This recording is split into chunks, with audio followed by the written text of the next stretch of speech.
అందరికీ నమస్కారం. శ్రీమద్ భగవద్గీత ఆధ్యాత్మిక రహస్యాలు శీర్షికలో శ్రీ త్రినాథ్ గారు ధారావాహిక ప్రసంగం చేస్తున్నారు. వారి ధారావాహిక ప్రసంగంలో ఈరోజు 74వ ప్రసంగం చేస్తున్నారు. శ్రీ త్రినాథ్ గారికి స్వాగతం. నమస్కారం. అందరికీ నమస్కారం అండి. ఈ యొక్క కార్యక్రమాన్ని వీక్షిస్తున్నటువంటి సోదర సోదరులందరికీ కూడా, ముఖ్యంగా గీతా ప్రేమికులు, అందులో కూడా తత్వాభిలాషులు, అంటే కేవలము సత్యము, తర్కము, ఇంగిత జ్ఞానం, వీటి ఆధారంగా తమ యొక్క జీవితాన్ని భగవంతుడు శ్రీమద్ భగవద్గీతలోని 574 శ్లోకాల ఆధారంగా తమ జీవితాన్ని శ్రేష్టంగా తయారు చేసుకోవాలి అన్నటువంటి భావన ఉన్న ప్రతి ఒక్కరికి కూడా నమస్కారం అండి. భగవంతుడు ఒక్కరే, భగవంతుడు మాత్రమే సత్యము, భగవంతుడు నిరాకారుడు, భగవంతుడు విశ్వాత్మలందరికీ తండ్రి, భగవంతుడు జ్ఞానసాగరుడు, భగవంతుడు పతిత పావనుడు. ఇప్పుడు ఈ 6వ భాగంగా 6వ అసాధారణ గుణం అని చెప్పచ్చు, యునీక్ క్వాలిటీ ఆఫ్ గాడ్ అన్నమాట.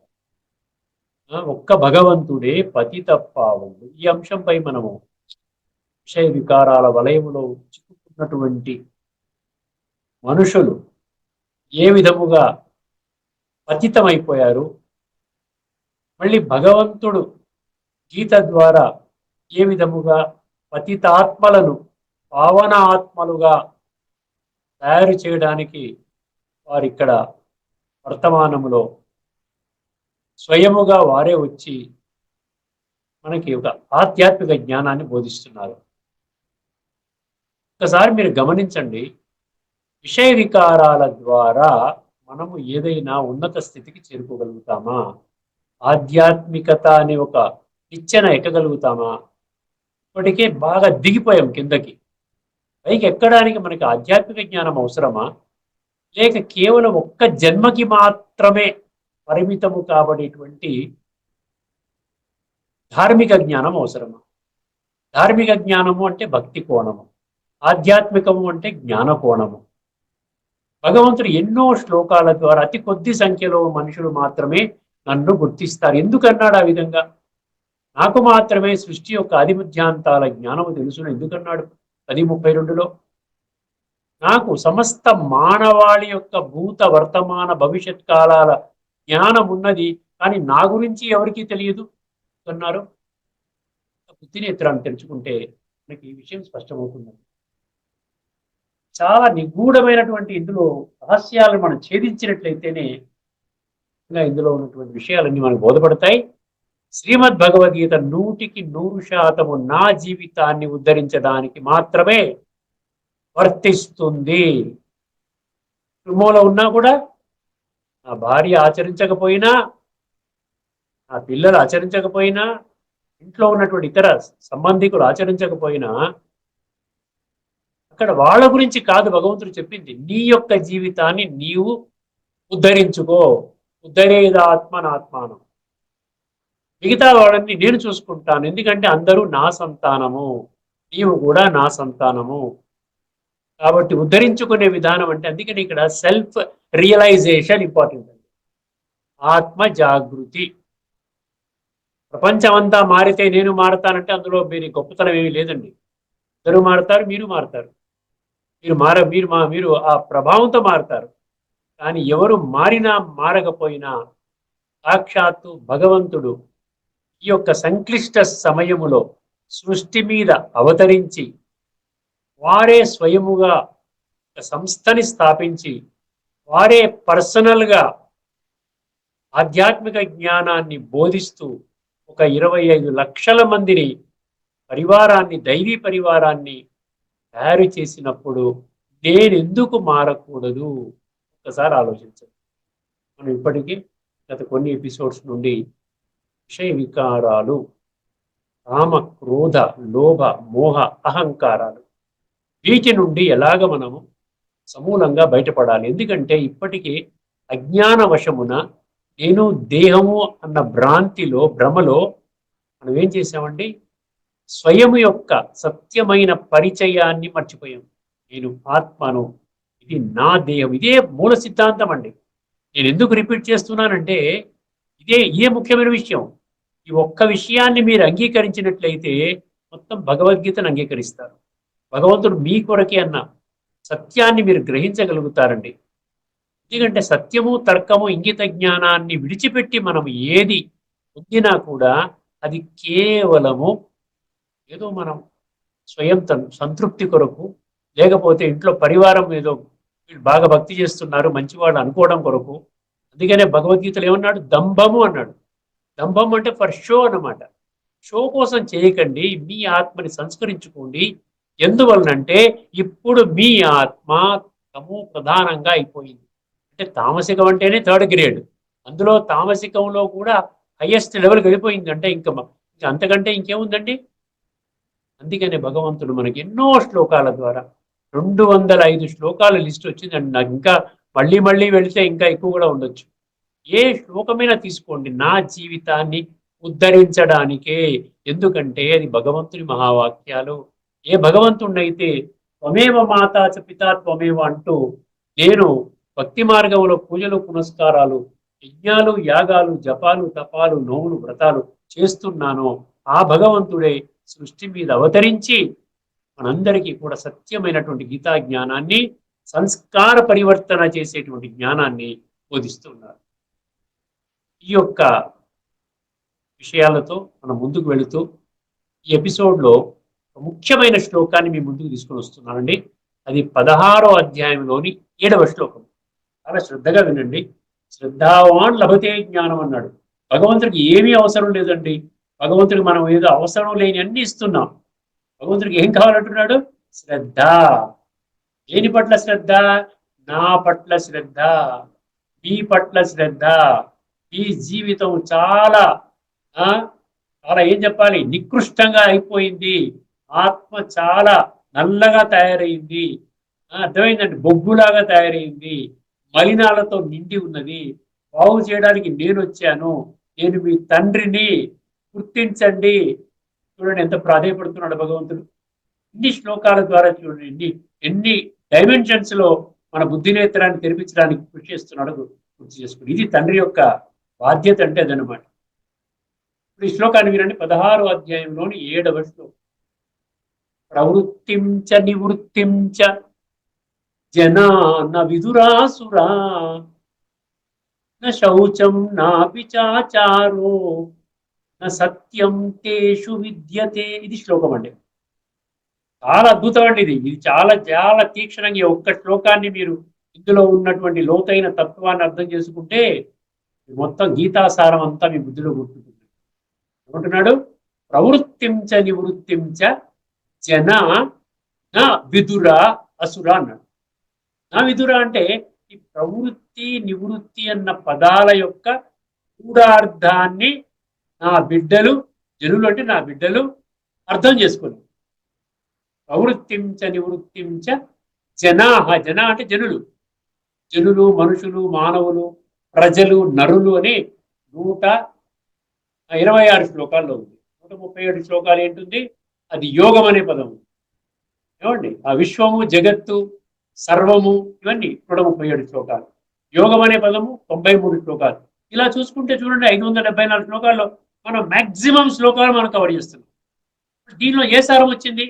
ఎక్కడైనా యుద్ధం గురించి కానీ అక్కడ ఫలానా శత్రుసేనలో ఉన్నటువంటి ఆ ద్రోణాచార్యుని ఎలా చంపాలి, భీష్ముడిని ఎలా చంపాలి, దుర్యోధనుని ఎలా చంపాలి, దుశ్శాసనుని ఎలా చంపాలి, ఇక్కడ అడిగాడా? అటువంటి క్వశ్చన్లు అడిగాడా?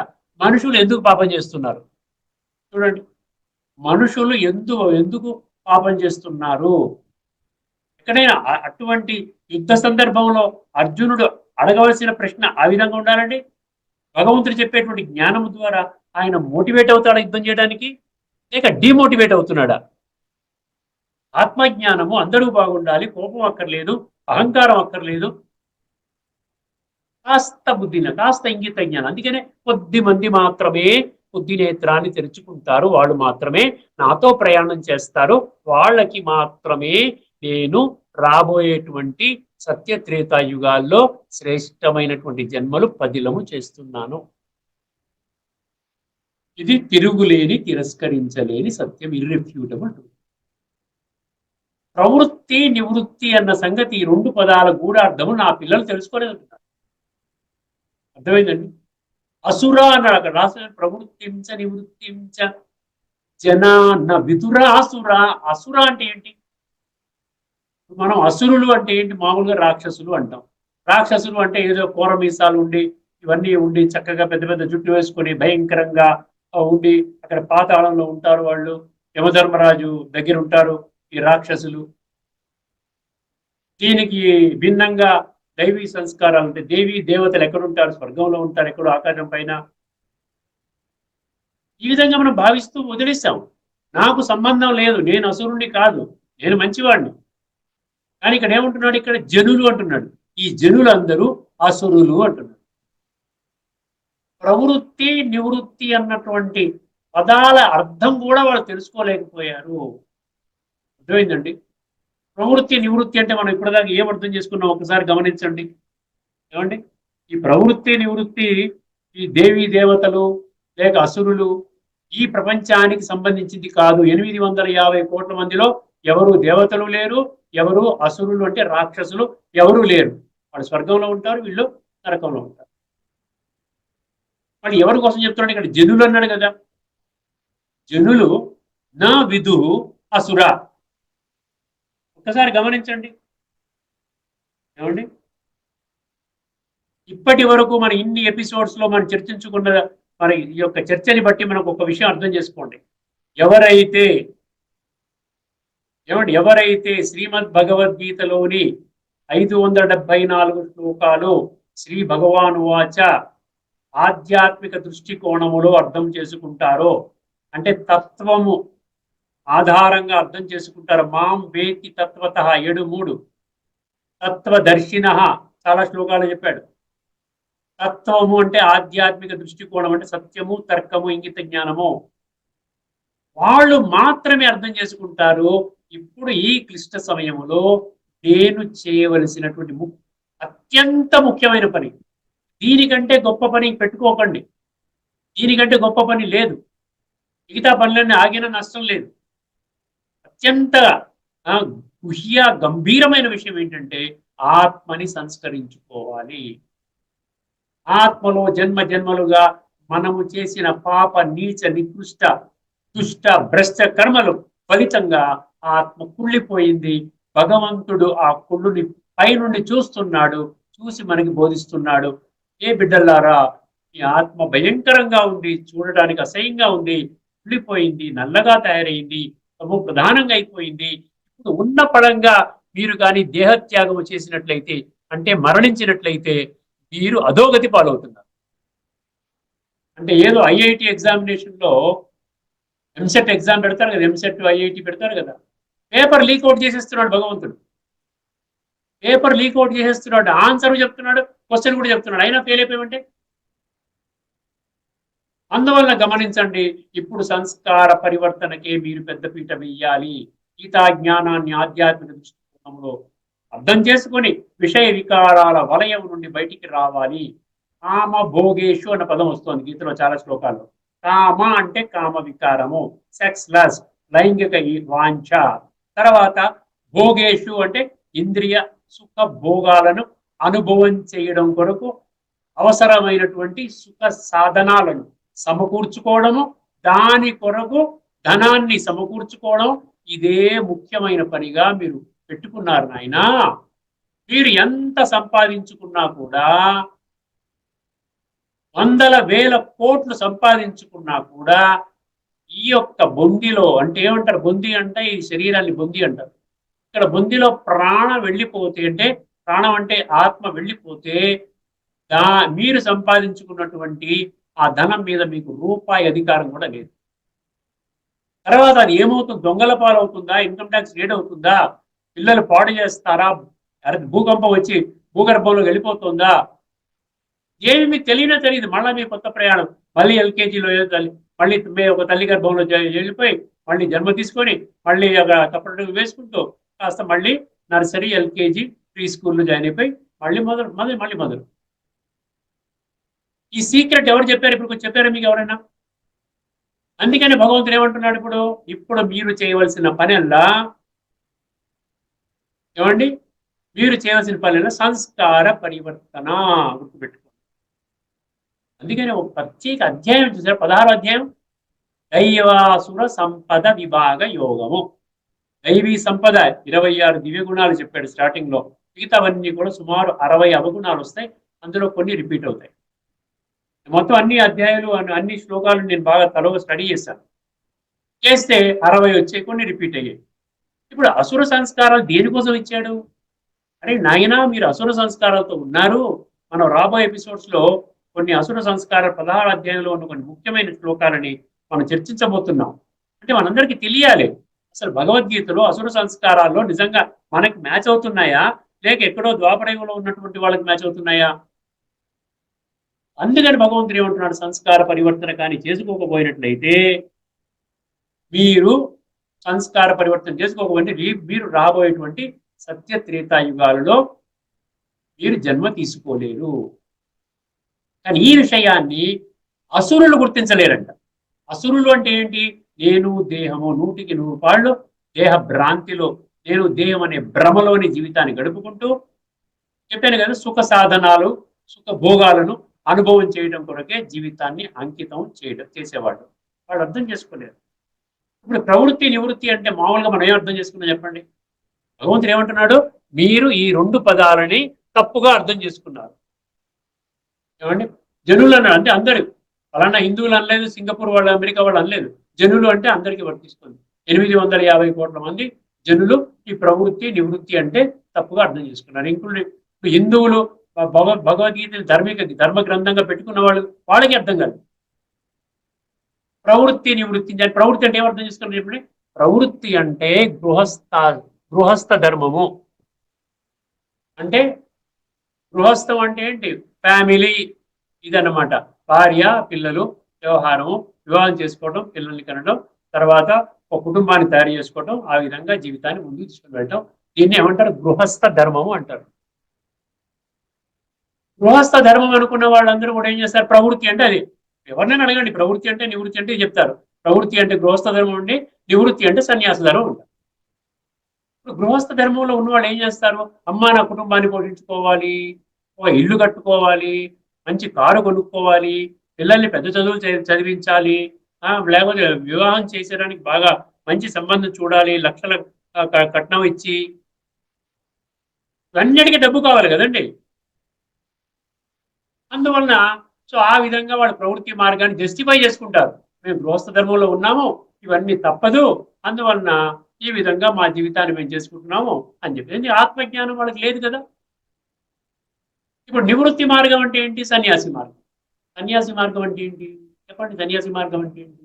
సన్యాసి మార్గం అంటే, నేను ఈ కుటుంబ వ్యవస్థలో ఉండి, అంటే వివాహం చేసుకున్నటువంటి వాళ్ళు, పిల్లల్ని కన్నటువంటి వాళ్ళు కూడా ఈ కొంతమంది ఉన్నారు సమాజంలో, వాళ్ళు భార్యా పిల్లల్ని విడిచిపెట్టి ఆ విధంగా అడవులకి వెళ్ళిపోతున్నారు. హిమాలయ పర్వతానికో ఎక్కడో కాశీకో ఎక్కడో వెళ్ళిపోయి తపస్సు చేసుకుంటామండి. ఇక్కడ ఉంటే మేము కామ క్రోధ లోభమోహ అహంకారాలని మేము జయించలేకపోతున్నాము. ఇది నివృత్తి మార్గం, సన్యాసి ధర్మం. కొంతమంది వివాహం చేసుకోకుండానే చాలా మంది బాల బ్రహ్మచారులుగా వెళ్ళిపోతున్నారు. మీరు ఎక్కడికైనా వేద పాఠశాల, అక్కడిక్కడ జిఆర్ గారు ఆశ్రమం కానీ ఇంకో దగ్గర వెళ్ళండి, చిన్న చిన్న పిల్లలంతా గుండు గీయించుకొని, లేదా ఇస్కానికి వెళ్ళండి, పిల్లకలు పెట్టుకొని చక్కగా వాళ్ళు ఇంకా వివాహం చేసుకోరు వాళ్ళు. ఎందుకంటే వాళ్ళకి ఆ మార్గం వాళ్ళకి ఇష్టపడింది వాళ్ళకి. సో ఇది సన్యాసి మార్గం అనుకుంటున్నారు. ప్రవృత్తి మార్గం అంటే గృహస్థాశ్రమ ధర్మము, ఇదేమో నివృత్తి అంటే సన్యాసి మార్గం. ఇప్పుడు ఇంకా చూసినట్లయితే, ఎక్స్ట్రీమ్ గా వెళ్ళినట్లయితే, సన్యాసి అన్న పదానికి కూడా అర్థం లేకుండా ఈ రోజున సన్యాసి అంటే సర్వసంగ పరిత్యాగి. ప్రతి దానికి గృహస్థుల మీద ఆధారపడేటువంటి వాళ్ళని సన్యాసులు అంటారు. వాళ్ళు ఎక్కడ ఆహారం ఎక్కడ సేవిస్తారు? గృహస్థుల వాళ్ళ దగ్గరికి వెళ్ళి సేవిస్తారు. అది అటువంటిది ఇప్పుడు ఈ రోజున సన్యాసులు కూడా అడవికి వెళ్ళిపోతున్నాం అని చెప్పి, మన పూర్వీకులు ఏంటి అడవికి వెళ్ళిపోయేవాళ్ళు. అడవికి ఎక్కడికి హిమాలయ పర్వతాలకి వెళ్ళిపోయి అక్కడ మన సినిమాలో చూపిస్తారు కదా, మంచిగా స్టేజ్ మీద కూర్చొని పుట్ట గొడుగుల్లాగా పుట్ట వచ్చేస్తుంటుంది, తపస్సు చేసుకుంటూ కూర్చుంటారు, భగవంతుడి దగ్గర వరాలు పొందుతారు. అది మనం విన్నాం. కానీ ఇప్పుడున్నటువంటి సన్యాసులు మళ్ళీ వాళ్ళ పట్టణాల్లోకే వచ్చి పెద్ద పెద్ద ఆశ్రమాలు నిర్మించుకొని చక్కగా వాళ్ళు అన్ని ఎంజాయ్ చేస్తున్నారు కదా. భలే వాళ్ళు పవిత్రంగా ఉంటున్నారు, కానీ అది సత్యమైన మన సన్యాస ధర్మాన్ని యొక్క నిర్వచనానికి అనుకూలంగా ఉందా? అది ఒకసారి ఎవరికి వాళ్ళే అర్థం చేసుకోవాలి. మనం ఎవరిని తప్పుపట్టకూడదు, ఎవరి పాత్ర వాళ్ళని చేస్తున్నారు. ఇక్కడ భగవంతుడు మనకి ఏం తెలియజేస్తున్నాడండి? అందుకని మనం ఏం చేయమంటున్నాడు ఇక్కడ? ఏం చేయమంటున్నాడండి భగవంతుడు మనని? గృహస్థములో ఉండండి. భగవంతుడు గీతలో కర్మ సన్యాసాన్ని ప్రోత్సహించలేదండి. చాలా మంది తప్పుడుగా అర్థం చేసుకుంటున్నారు. భగవంతుడు ఎక్కడో ఏదో ఒక శ్లోకంలో ఒక మీనింగ్ ని వాళ్ళు మిస్ఇంటర్ప్రిట్ చేసుకుని ఆ విధంగా ఈ శ్లోకంలో ఈ ఈ పదం ప్రకారంగా కర్మని విడిచిపెట్టమని చెప్పాడు అని అనుకుని వాళ్ళు చేస్తున్నారు. కానీ కర్మ సన్యాసం గురించి చెప్పలేదు భగవంతుడు, కర్మ యోగం గురించి చెప్పాడు. కర్మ యోగం అంటే మీరు నాతో ఆ విధంగా సంబంధాన్ని జోడించుకుని మీరు కర్మలు చేయండి. యోగం అంటే చెప్పాను కదా, ఆత్మ పరమాత్మ కలయిక యోగము. మీరు యోగం, వాట్ ఈజ్ యోగా అని మీరు గూగుల్లోకి వెళ్ళి కొట్టండి. Individual consciousness connecting with universal consciousness. Individual consciousness అంటే ఆత్మ, యూనివర్సల్ కాన్షియస్నెస్ అంటే పరమాత్మ. అంతేనండి, ఏ మార్గం లేదు, వేరే మార్గం లేదు. అందువల్ల మీరు గమనించవలసిన విషయం ఏంటంటే, ఇక్కడ భగవద్గీతలో భగవంతుడు కర్మ యోగాన్ని, నీ కర్మ చెయ్యి, కర్మ చేసి దేన్ని సన్నిసించాలి? కర్మ యొక్క ఫలితాన్ని సన్నిసించాలి. కర్మని నేను చేస్తున్నాను అన్న అహంభావాన్ని సన్నిసించాలి. ఇది భగవద్గీత చెప్పింది. అనాశ్రిత కర్మ ఫలం అన్నాడు. దాని మీద 30 శ్లోకాలు ఉన్నాయి. ఇది కర్మ చెయ్యి, కర్మ ఫలితాన్ని విడిచిపెట్టి ఏమైనా కానివ్వండి భగవంతుడు చూసుకుంటాడు. మీరు కర్మ చేయడం వరకే. అలాంటప్పుడు ఫలితం మీద మీకు కానీ ఫోకస్ లేకుండా ఉంటే మీరు ఆ కర్మని ఇంకా ఎఫిషియెంట్గా చేస్తారు. ఇప్పుడు ఒకసారి మళ్ళీ ప్రవృత్తి నివృత్తిలోకి రండి. భగవంతుడు భగవద్గీతలో ఏమిటంటున్నాడు? నీ యొక్క ఆత్మని సంస్కరించుకోవడమే నీ యొక్క లక్ష్యము అని చెప్పాడు కదా. అది ఎలాగ ఆత్మని సంస్కరించడానికి వీలవుతుంది? రాజయోగము అని అన్నారు. రాజయోగంలో 2 ప్రక్రియలు. ఒకటి ఆత్మ అంటే నేను, రెండవది పరమాత్మ అంటే నా తండ్రి అయిన భగవంతుడు. అర్థమైందండి? అంటే ముందు ఆత్మానుభవం చేసుకుంటే కానీ పరమాత్మానుభవం కాదు అని చాలా శ్లోకాలు చెప్పడం జరిగింది. ముఖ్యంగా 13వ అధ్యాయంలోని ఆఖరి శ్లోకము, క్షేత్రజ్ఞయోరేవం అంతరం జ్ఞాన చక్షుషా భూత ప్రకృతి మోక్షం చ ఏ విదుర్యాంతి తే పరం. అక్కడ భూత ప్రకృతి మోక్షం చ అన్నాడు. భూత ప్రకృతి అంటే పంచభూతాలతో చేయబడినటువంటి ఈ యొక్క దేహం యొక్క భ్రాంతిని నీవు త్యాగము చెయ్యి నాయనా. ఈ భ్రాంతి నుండి బయటికి రా, నువ్వు ఈ యొక్క సత్యమైన స్వరూపంలోకి రా, నీవు ఆత్మవి. సో ఆత్మ అనుభవం కానంత వరకు పరమాత్మ అనుభవం కాదు అన్న సంగతి గుర్తుపెట్టుకోండి. ఇది భగవద్గీతలో చెప్పినటువంటిది. నిన్ను నీవు తెలుసుకోనంత వరకు నన్ను గ్రహించలేవు, నన్ను గుర్తించలేవు. అంటే మనము స్వయంగా ఆత్మని అనుభవం చేసుకొని పరమాత్మతో కనెక్ట్ అవుతే పరమాత్మ యొక్క గుణాలు, శక్తులు నాలో ప్రవహించి నాలో ఉన్నటువంటి విషయ వికారాలు ఏవైతే ఉన్నాయో, తమో ప్రధాన సంస్కారాలు ఏవైతే ఉన్నాయో, నల్లగా, బొగ్గులాగా, మలినంగా, తారులాగా ఉన్నాయని భగవంతుడు చెప్తున్నాడు కదా, ఈ సంస్కారాలని మళ్ళీ పునః మనము దాన్ని పరివర్తన చేసుకునే మార్గంలో పడతాం. ఇది మార్గం అన్నమాట. అందుకనే భగవంతుడు ఏం చెప్తున్నాడు? దీనికోసము నువ్వు ఇల్లు, వాకిలి, భార్య, బిడ్డల్ని విడిచిపెట్టనవసరము లేదు. ఆత్మని సంస్కరించుకోవడానికి నీవు ఇల్లు, వాకిలి, భార్య, బిడ్డల్ని విడిచిపెట్టనవసరం లేదు. ఇప్పుడు వెళ్ళిన వాళ్ళు కూడా, సన్యాస మార్గంలోకి వెళ్ళిన వాళ్ళు కూడా వాళ్ళకి ఆధ్యాత్మిక కోణంలో గీతను అర్థం చేసుకోలేకపోవడం వల్ల వాళ్ళు నువ్వు ఆత్మను సంస్కరించుకోవడం లేదు. ఆత్మలో జన్మలుగా పేరుకుపోయినటువంటి ఈ తామసిక సంస్కారాలని సాత్వికంగా పరివర్తన చేసుకునే విధంగా వాళ్ళు ఏమైనా చేస్తున్నారా? భలే ఇల్లు మాత్రం విడిచిపెట్టారు, భలే వివాహం చేసుకోలేదు, బ్రహ్మచర్యాన్ని పాటిస్తున్నారు, పవిత్రమైనటువంటి గుణాన్ని ధారణ చేస్తున్నారు. కానీ ఆత్మ అనుభవం చేసుకుంటూ పరమాత్మని స్మృతి చేస్తూ పరమాత్మ యొక్క జ్ఞానము ద్వారా ఆ జ్ఞాన కిరణాలు మన మీద ప్రసరింపబడి శక్తులు, గుణాలు మన మీద వచ్చి మన సంస్కారాలు సాత్వికంగా పరివర్తన అవుతున్నాయా? అవడం లేదు. భగవంతుడు ప్రత్యక్షంగా తన యొక్క అధ్యక్షతన పర్సనల్ సూపర్విజన్ దాని ద్వారా మనకి ప్రతిరోజు జ్ఞానం చెబుతూ నువ్వాత్మవి నువ్వాత్మవి నువ్వాత్మవి అని చెబుతూ పరమాత్మతో యోగము చేయిస్తూ సంస్కార పరివర్తన చేయిస్తున్నాడు. అంటే సన్యాసి మార్గము పాటించే వాళ్ళు కూడా సంస్కార పరివర్తనకు వాళ్ళు ఎటువంటి ఫోకస్ పెట్టడం లేదు. ఇది తిరుగులేని తిరస్కరించలేని సత్యం. అందుకనే భగవంతుడు ఇక్కడ ఏం చెప్తున్నాడు ముఖ్యంగా మీరు గమనించండి, పాయింట్కి రండి. ప్రవర్తించ నివృత్తించ అంటే ఏంటి? ప్రవృత్తి మార్గములోనే ఉంటూ విషయ వికారాలని సన్యసించు. ప్రవృత్తి మార్గములోనే ఉంటూ విషయ వికారాలని సన్యసించు. అర్థమైందండి?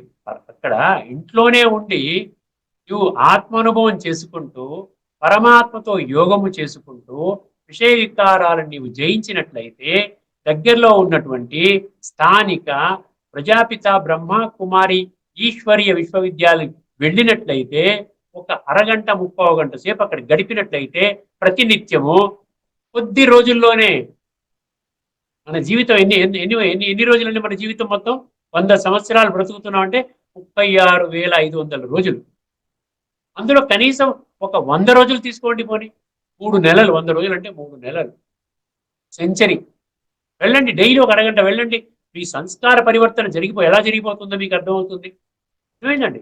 అంటే భగవంతుడి యొక్క పర్యవేక్షణలో ఆధ్యాత్మిక జ్ఞానాన్ని మనకి బోధిస్తూ ప్రతి నిత్యము బోధిస్తూ మనకి ప్రతినిత్యము మనలో ఉన్నటువంటి లొసుగులని మనలో ఉన్నటువంటి వీక్నెసెస్ ని కనిపెట్టి ఏ విధంగా రాజయోగం ద్వారా మన యొక్క శక్తిని పెంచుతూ పవిత్రత గుణాన్ని పెంచుతూ మనలో ఉన్న విషయ వికారాలని ఆయన తొలగించే పని పర్సనల్ గా చేస్తున్నారు.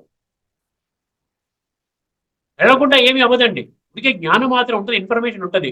ఇన్ఫర్మేషన్ ఉంటే మళ్ళీ భక్తి మార్గం అయిపోతుంది. దాన్ని జీవితంలో ఆచరణ చేయలేము. ఇది అంటే ఇక్కడ ఏంటి? ప్రవృత్తిలో ఉంటూ విషయ వికారాలని త్యజించాలి అంటే ప్రవృత్తిలోనే ఉంటూ నివృత్తి మార్గాన్ని అవలంబించాలి. అర్థమైందండి? ప్రవృత్తిలో ఉంటూ నివృత్తి మార్గం. ఇక్కడ ఏమైంది? అందుకనే ఏమంటున్నాడు? ప్రవృత్తి నివృత్తి అనేది నా పిల్లలకి ఎవరికి కూడా అర్థం కాలేదు అన్నాడు. ప్రవృత్తి అంటే గృహస్థ ధర్మము, నివృత్తి అంటే సన్యాస ధర్మము. ఇద్దరు ఎవరికి వారే యమునా తీరేలాగా ఎవరికి వాళ్ళు మొత్తానికి పరమాత్మని మాత్రం ఎవరు గుర్తించట్లే.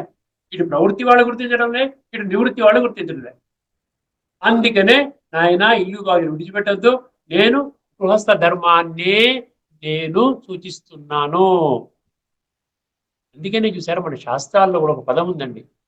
ఈ గృహస్థ ధర్మాన్ని గృహస్థ ఆశ్రమ ధర్మం అంటారు. ఆశ్రమం అంటే పవిత్రత, ఆశ్రమం అంటే విషయ వికారాన్ని సమూలంగా త్యజించాలి. కామ క్రోధ లోభ మోహ అహంకారం సమూలంగా త్యజించాలి. ఆత్మ చింతన చేయాలి. ఇంట్లో ఉన్న వాళ్ళకు కూడా ఆత్మ చింతన చేయించాలి. వాళ్ళని కూడా తీసుకొని వెళ్ళాలి. వాళ్ళకు కూడా భగవంతుని దగ్గర చేయాలి. ఇప్పుడు మనం పిల్లల కోసం మనం పాటుపడుతున్నాం, మరి భార్య కోసం మనం పాటుపడుతున్నాం. వాళ్ళు కూడా స్వర్గానికి రావాలని తపన ఉండాలన్నమాట. ఎవరైతే అర్థం చేసుకున్నారో వాళ్ళ ఇంట్లో వాళ్ళకు కూడా, వాళ్ళ ఇంట్లో ఉన్నటువంటి ఇతర మెంబర్స్ ఉంటారు, తల్లి తండ్రులు అత్త మామ అల్లుడు ఎవరు ఉంటారు కదా, వీళ్ళందరికీ కూడా ఆత్మజ్ఞానాన్ని ప్రసాదించాలి. ఎందుకంటే ఇది కాలచక్రములో అతి కొద్ది మంది మాత్రమే అర్థము చేసుకునే విషయాన్ని భగవంతుడు 7వ అధ్యాయం 3వ శ్లోకము 7వ అధ్యాయం 19వ శ్లోకము చెప్పాడు. అంటే ప్రవృత్తి నివృత్తి అనేది రెండు వేరు వేరు కాదు, గుర్తుపెట్టుకోండి. ప్రవృత్తిలో నివృత్తి, నివృత్తిలో ప్రవృత్తి ఒకటే. నివృత్తి అంటే త్యాగము చేయటం, సన్యసించడం కదా. ఏమి సన్యసించాలి? విషయ వికారాలను సన్యసించాలి. దాని కొరకు దేహాభిమానాన్ని సన్యసించాలి. నేను ఆత్మని, ఇది నా దేహము అన్న భావనతో జీవితాన్ని గడపాలి. నేను దేహం అనేది అది అజ్ఞానముతో కూడుకున్న విషయం అని భగవంతుడు ఎన్నో శ్లోకాల ద్వారా మనకు చెప్పడం జరిగింది. అర్థమైంది కదండి? ఇప్పుడు మనం ముందుకెళ్దాం. ప్రవృత్తించ నివృత్తించ జనా న విదురాసుర. అర్థమైంది క్లియర్గా. ప్రతి శ్లోకాన్ని మీకు అర్థం చేయిస్తాను. నా శౌచం నాపి చాచారో నా సత్యం తేషు విద్యతే అన్నాడు. వాళ్ళు 3 గ్రహించలేదంట. ఎవరైతే ప్రవృత్తి నివృత్తి యొక్క అర్థం చేసుకోలేదో, ప్రవృత్తి నివృత్తి అర్థం చేసుకున్నవాడు ఈ 3 గ్రహిస్తారు. ప్రవృత్తి నివృత్తిని అర్థం ఏది? ప్రవృత్తి అంటే ఇంట్లో ఉండడం, భార్య బిడ్డలతో గడపడం, విషయ వికారాలకు వెళ్ళటము, ఈ సుఖ సాధనాలను సమకూర్చుకోవడం, దానికి సరిపడా దానాన్ని సమకూర్చుకోవడం, ఇదే విధంగా 24 గంటల జీవితం అంతా గడిపేయటం, ఇది ప్రవృత్తి అనుకుంటున్నాం కదా. వాళ్ళు కూడా తెలుసుకోలేదంట. ఏం తెలుసుకోలేదు. అదే విధంగా సన్యాసులు ఆ అడవిలోకి వెళ్ళిపోయిన వాళ్ళు, లేకపోతే పట్టణాల్లోనే పెద్ద పెద్ద ఆశ్రమాలు నిర్మించుకున్నటువంటి వాళ్ళు, వాళ్ళు కూడా గ్రహించలేదు ప్రవృత్తి అంటే నివృత్తి అంటే ఏమిటి, ఆ రెండింటి మధ్య భేదం ఏమిటి. అందుకని వాడు ఏం గుర్తించలేదంట. నా శౌచం అన్నాడు. శౌచం అంటే ఏంటంటే, శౌచాలయం అంటే వాష్రూమ్స్, రెస్ట్ రూమ్స్ అంటారు అమెరికా వాళ్ళు. రెస్ట్ రూమ్, వాష్రూమ్స్, బాత్రూమ్స్, ఇది శౌచాలయము అంటారు, టాయిలెట్స్. శౌచము అంటే శుద్ధత, ఆత్మని శుద్ధి చేసుకోవాలన్న సంగతి ఇద్దరు మర్చిపోయారు. నా శౌచం నాపి నా అపి చ ఆచార, నాపి చాచారో అంటే నా చ అపి చ ఆచార అంటే ఒక శ్రేష్టమైనటువంటి కర్మలు చేసే విధానాన్ని గుర్తించలేదు. ఆచరణ అంటే ఏంటి? కర్మలు. అడుక్కోమని చెప్పడండి భగవంతుడు. మీరు బయటికి వెళ్ళి అడుక్కోండి, మీరు ఉద్యోగం చేయకండి, వ్యాపారం చేయకండి. మీ పొట్టన పోషణ కోసం, మీ భార్య పిల్లల పొట్ట పోషణ కోసం మీరు ఖచ్చితంగా ఉద్యోగం చేయాలి, వ్యాపారం చేయాలి, డబ్బు సంపాదన చేసే ఒక సత్యమైనటువంటి మార్గంలో ప్రయాణం చేయాలి, తప్పదు. సో చక్కటి ఆచరణ, శ్రేష్టమైన కర్మలు చేసే విధానం తెలియదు, శ్రేష్టమైనటువంటి మాటలు మాట్లాడే విధానం తెలియదు, శ్రేష్టమైన సంకల్పాలు మనసా వాచ కర్మణ త్రికరణ శుద్ధిగా ఆత్మని సంస్కరించుకుంటూ కర్మయోగులుగా మారి చక్కటి ప్రయాణం చేసే విధానం తెలియదు. నా శౌచం నా చ అపి ఆచార నా సత్యం. సత్యాసత్యం తెలియదండి. సత్యం అంటే ఏంటి, అసత్యం అంటే తెలిసిందా? భగవంతుడు ఒక్కరే సత్యం అని అన్నాం. భగవంతుడు ఒక్కరే సత్యం అంటే సత్యం అనేది నిలకడగా ఉంటుంది, సత్యం అనేది ఎప్పటికీ మారదు, గుర్తుపెట్టుకోండి. ఆత్మ సత్యము, పరమాత్మ సత్యము, అవేవి మారవు. సత్యాసత్యాల విచక్షణ జ్ఞానము లేదు, ఉండదంట. ఎవరైతే ప్రవృత్తి నివృత్తి యొక్క అర్థం తెలుసుకోలేరో, సత్యాసత్యాల యొక్క అర్థం వాళ్ళు గుర్తించలేరు.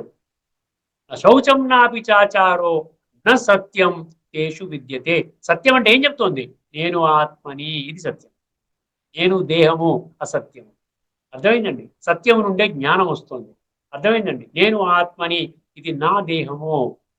ఈ ఆత్మ ఈ శరీరానికి యజమాని. ఈ ఆత్మ శరీరాలను మార్చుకుంటూ మార్చుకుంటూ ఈ సృష్టి రంగము, నాటక రంగములో, సృష్టి చక్రములో, సత్య త్రేత ద్వాపర కలియుగాలలో ఆ శరీరాలను ధరిస్తూ పాత్రని అభినయిస్తూ ఉంటుంది. ఇది సత్యము. అసత్యం అంటే ఏంటి? నేను దేహము, దేహాని కోసం పోషించుకోవడానికి మనకు అవసరం కాబట్టి దాని కొరకు ఎటువంటి నీతి నియమము లేకుండా, ఎటువంటి విలువలు లేకుండా, మోరల్ వాల్యూస్, ఎథికల్ వాల్యూస్ అంటే నైతిక విలువలు, మానవీయ విలువలు, ఆధ్యాత్మిక విలువలు, సామాజిక విలువ అన్నిటిని విడిచిపెట్టి కేవలము ధనార్జన కోసము జీవితాన్ని 100% అర్పణ చేసుకోవడం అన్నమాట. అందుకని భగవంతుడు అంటున్నాడు, ప్రవృత్తించ నివృత్తించ జనా న విదురాసురా న శౌచం నాపి చాచారో న సత్యం తేషు విద్యతే.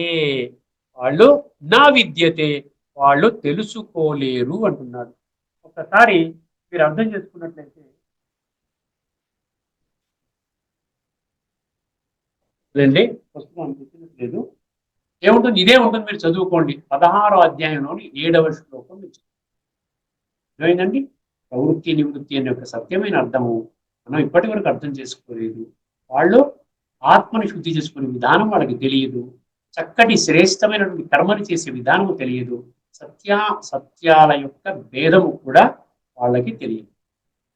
ఇక్కడితో మనం చర్చను ముగిద్దామండి.